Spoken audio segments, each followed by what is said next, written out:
අපි කියනවා අපි හිතෙන් දකින දේ මායාවක් බඳුයි කියලා අපි අර්ථකථනය කරනවා. එහෙමයි.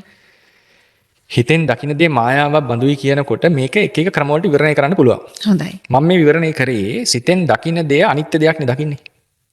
බාහිර නිට්ටයක් නෑනේ. නෑ. හරිනේ? එහෙමයි. හිතෙන් දකින දේ දුක් දෙයක්. දුක් උපදවන දෙයක්. ඒක සුඛ දෙයක් ලෙස දකිනවා. අනිත්‍ය දේ නිට්ටය දෙයක් ලෙස දකිනවා. අනාත්ම දේ ආත්ම දෙයක්. ඔයා පංච උපාදානස්කන්ධයක් වුණාට අපිට හිතෙනවා මේ අහවල් කියන. මම පංච උපාදානස්කන්ධය වලට හිතෙනවා මේ හරවල් හාමුදුරුවෝ. එතන මේ පුද්ගලයෙක් ඉන්නවා මෙතන කියලා හැඟීමක් එනවනේ. කෙනෙක් ඉන්නවා කියලා. නමුත් තියෙන්නේ පංච උපාදානස්කන්ධයනේ. එතකොට පුද්ගලයෙක් ඉන්නවා කියන හැඟීම මම කියන්නේ අකුසල හිතෙන් කරන හැඟීම. මේක මෛත්‍රී සහගත හිතෙත් තියෙන. ඒක වෙනම මිශ්‍රණය කරන්න ඕනේ. ප්‍රඥප්තිය සහ අත්ත ඡායාවාදී ලෙස විස්තර කරලා. දැන් අපි සාමාන්‍යයෙන් හිතන්නකෝ අපි ඇලෙනවනේ. අපි අපේ දරුවා කෙරෙහි ලොකු ඇලීමක් තියෙනවනේ. එහෙමයි.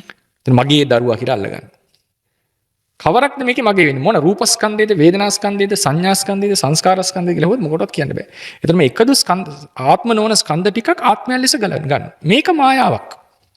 මේ ගැනීම වැරදි ගැනීමක්. සිත ආත්ම නොවන ස්කන්ධ ටිකක් ආත්මයක් ලෙස පෙන්වනවා. මොහොතක් පාසා බිඳෙන දේවල් ටික නිත්‍ය දෙයක් ලෙස පෙන්වනවා. දුක් උපදවන දේ සැපයක් ලෙස පෙන්වනවා. මේ ශරීරය ගත්තොත් එහෙම මහා දුකක් නේ අපිට දෙන්නේ. එහෙමයි සහිනාන්ස. නමුත් මේක සැප උපදවන දෙයක් ලෙස පෙන්වනවා. මේ විදිහට පෙන්වීම එක මායාකාරී බවක්. මම ওই මායාකාරී භාව ගැන පෙන්වන්නේ.